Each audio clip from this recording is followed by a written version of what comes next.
Top quality और consistent performance के लिए सिर्फ सिल्वर पंप नाम याद रखना। તો ખેડામાં જળ તાંડવ જોવા મળી રહ્યું છે। શ્રાવણના પ્રથમ સોમવારે જ નડિયાદના શિવ મંદિરો સુમસામ બન્યા છે, કારણ કે અવિરત વરસાદ પડતા અનેક મુખ્ય માર્ગો પાણીમાં ગરકાવ થયા છે, જેના કારણે શિવ ભક્તો મંદિર સુધી પહોંચી શક્યા નથી। નડિયાદમાં સાંબેલાધાર વરસાદ પડતા અંડરપાસ સહિત આસપાસના વિસ્તારોમાં પાણી ભરાઈ ચૂક્યા છે।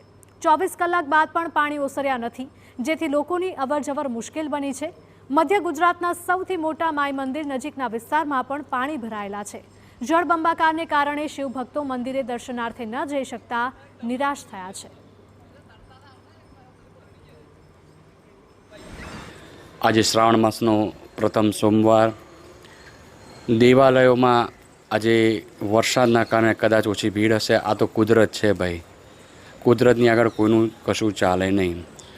પણ આવા સંજોગોમાં જ્યારે કોઈ વ્યક્તિ પાણીને દોડીને પણ જ્યારે શિવની પૂજા કરવા જાય, સમજવાનું કે ઈશ્વર પર એની વિશેષ કૃપા અને એની નિસ્વાર્થ ભક્તિને લીધે જ એ પૂજા કરવા જઈ શકે છે।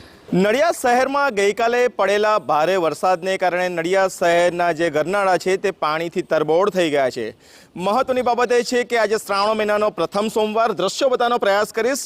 નડિયાદ શહેરની અંદર જે માય મંદિર આવેલું છે ત્યાં ભવ્ય શિવાલય આવેલું છે।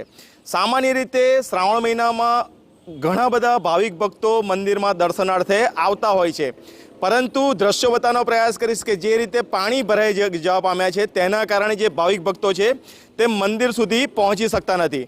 બીજી તરફના દ્રશ્યો બતાવવાનો પ્રયાસ કરીશ કે લગભગ 800 મીટર કરતાં પણ વધારે દૂર ગરનાળું આવેલું છે।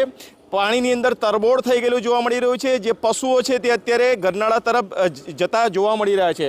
મહત્વની બાબત એ છે કે નડિયાદ નગરપાલિકામાંથી મહાનગરપાલિકા તો બન્યું, પરંતુ નાગરિકોને શું મળ્યું? ધર્મેન્દ્ર કપાસી, TV9 ખેડા।